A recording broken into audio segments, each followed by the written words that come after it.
नमस्कार दोस्तों, आपका स्वागत है आपके अपने YouTube चैनल द रियल अमन में। क्या आपके भी रिश्ते नहीं संभलते हैं? आप भी बहुत कोशिश करते हो, उसके बावजूद भी कहीं न कहीं आपके रिश्तों में तनाव रहता है। क्या कारण हो सकता है? आज हम इस टॉपिक पे बात करेंगे। उससे पहले इस YouTube चैनल को सब्सक्राइब करें, वीडियो पसंद आए तो लाइक करें और अपने सवाल कमेंट करके भेजें। हमें बहुत इन सब टॉपिक पे बात करनी है, बहुत सारे रियल इश्यूज़ पे हम लोग डिस्कस करेंगे और देखते हैं कहाँ क्या पहुँचते हैं। कुछ ना कुछ जानने और समझने की कोशिश करेंगे। आप अपने क्वेश्चन भेजेंगे तो मुझे भी उन सब चीज़ों पे बात करने पे एक आनंद आएगा। तो चलिए वीडियो शुरू करते हैं। क्या आप भी अपने रिश्ते संभालने की बहुत कोशिश करते हैं, फिर भी रिश्ते नहीं संभलते हैं? तो ये बात ज़रा समझने जैसी है कि आप कितना भी कोशिश कर लें, आपके रिश्ते नहीं संभल सकते। उसके पीछे कारण है। देखो, जिसके पास भी ना थोड़ी-सी भी अकल होगी, समझ होगी या अपना दिमाग यूज़ करता होगा, उसके रिश्ते नहीं संभल सकते। उसके पीछे कारण है। जैसे ही किसी ने कुछ बोला कि आप ये करो, तो आप तुरंत ही बोलोगे क्यों? जैसे किसी ने बोला ऐसा नहीं ऐसा करके लाओ, आपके मन में आएगा फायदा क्या है इसका? आपने क्वेश्चन कर दिया। जैसे ही आपने क्वेश्चन किया उसका मूड खराब हो जाएगा कि यार मैं कुछ बोल रहा तुम सुन नहीं रहे हो। क्योंकि मानव जो है ना एक दूसरे पे कब्जा करने की, एक दूसरे पर शोषण करने की कोशिश करता है। उसे अच्छा लगता है वो चार लोगों को दबा के रखे, चार लोग उसकी बात सुने। ये स्वभाव ही है। तो इसीलिए आप अगर घर पे भी देखें ना तो वहां पर भी आप यही पाते हो कि एक दूसरे पे कब्जा करने की कोशिश करी जाती है। जैसे सास बहू में फेमस डायलॉग है कि ये बहू पढ़ी लिखी आई है, बहुत तेज है। तेज से मतलब क्या है कि ये अपना दिमाग चलाती है, क्वेश्चन कर देती है या तुरंत पूछ देती है कि माँ जी ऐसा क्यों करूं। या ऑफिस में देख लो, लोग कह देते हैं कि चमचे आगे बढ़ रहे हैं, जिनके पास समझ है वो पीछे रह जाते हैं। क्योंकि मालिक भी तो आपका यही चाहता है। मालिक भी यही चाहता है कि उसकी बातें बिना किसी सवाल जवाब के स्वीकार कर ली जाए।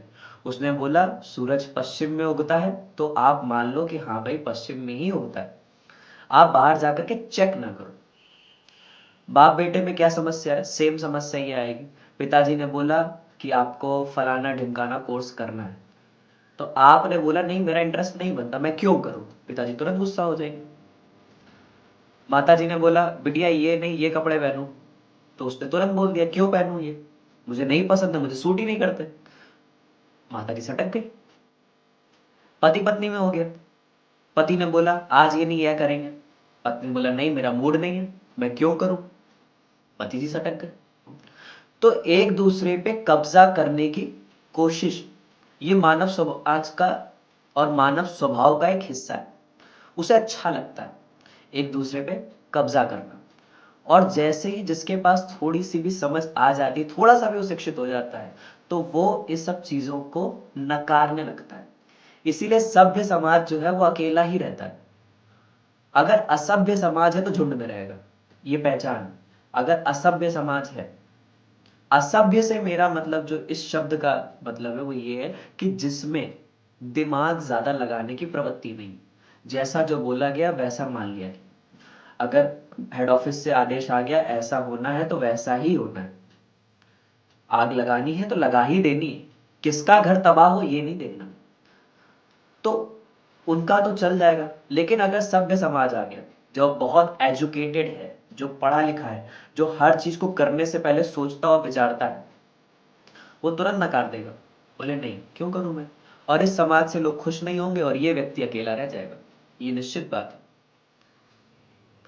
सिर्फ और सिर्फ जो मीडियोकर लोग होते हैं ना, उनके ही रिश्ते अच्छे चल सकते हैं। उनका सिंपल फिलॉसफी है कि आपको जो मर्जी है करो, जैसा मर्जी है करो, कूद जाओ आग में, मर जाओ मेरी बला से, उनके चलेंगे बढ़िया। लेकिन जो थोड़े भी अनुभवी और थोड़े भी समझदार होंगे उनके नहीं चल सकते। हाँ, या तो फिर आप बहुत ही अल्ट्रा लेवल ज्ञानी हो, बुद्ध जैसे हो। जैसे बुद्ध के पास एक व्यक्ति आया, बुद्ध ध्यान कर रहे थे, 10,000 भिक्षु बैठे हुए थे। वो व्यक्ति आया, व्यक्ति ने आकर के उनके ऊपर थूक दिया। बुद्ध ने चादर उठाई, पोंछ दिया। इतना ही बोला, बेटा तुम्हें कुछ और कहना है? चला गया। कहना तो कुछ था ही नहीं, सिर्फ थूकने आया था। अगले दिन फिर आ गया। बुद्ध के जो चेले थे वो एकदम गुस्साए बैठे थे कि आज इसको छोड़ेंगे नहीं, आज तो इसका खोपड़ी तोड़ के रहेंगे। आया, आते ही बुद्ध के चरणों में झुक गया और आंसू बहाने लगा। आंसू बहाता रहा, बहाता रहा। बुद्ध ने बोला और कुछ कहना है? बोले नहीं, कह दिया, जाओ, क्या क्या करे, जाओ। तो या तो आप बुद्ध जैसे हो कि कोई भी थूक के चला आ जाए, आप चद्दर से मुंह पोंछ लो, उधर दो शब्द बोलेगा आप चार सुनाओगे, कहाँ से रिश्ते चलेंगे? किसी ने आपसे बोला इधर जाना है, आप तो डेफिनेटली आप क्यों, तो फिर नहीं चल सकते।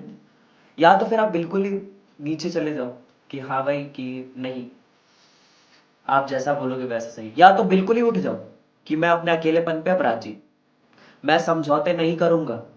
तुम्हें मेरी बात समझ में आती है तो मानो, नहीं तो मैं अपने अकेले और अपनी मस्ती में बहुत खुश हूं। या तो ये फिलॉसफी अपना लो। इस केस में ना रिश्ते कम बनेंगे, बहुत कम रह जाएंगे, हो सकता है इक्का दुक्का ही रहे, लेकिन जो बनेंगे वो बिना किसी लेन देन के बनेंगे, बिना किसी स्वार्थ की नींव के खड़े होंगे कि अब कोई स्वार्थ नहीं, निस्वार्थ चल रहा है। अब हमें ना तुमसे कुछ लेना है, जो मेरे मुंह में, जो मेरा दिल कहेगा तुमसे बोल देंगे, जो मेरे मुंह में आएगा हम बोल देंगे। तुम्हें भला लगे तो मेरी भला से, बुरा लगे तो तुम्हारी भला से। या तो इतने ऊपर चले जाओ, और अगर नहीं जा सकते तो बिल्कुल नीचे आ जाओ कि जो है भैया ठीक है, जो तुमने बोला सब सही, तुम्हारी सारी बातें मान ली। इन्हीं दो केसेस पे ही रिश्ते चल सकते हैं। अगर आप समझदार हो रहे हो और साथ साथ आप रिश्ते भी संभालना चाह रहे हो, दूसरे को खुश भी करना चाह रहे हो, तो एक ही बात है, फूलों की लाशों में ताजगी चाहता है आदमी, डैश है, कुछ भी चाहता है। चाहो, चाहो, चाहने से कुछ भी पूरा नहीं होता। थोड़ा समझ से काम लो। पहले ये स्वीकार करो कि मैं वो कहूँगा या मैं वो बोलूँगा जो मेरा दिल कहेगा, समझौते नहीं करूँगा। समझौते में आत्मा मर जाती है, और जब आत्मा ही नहीं रही तो रिश्ता नहीं चल सकता। हरिओम।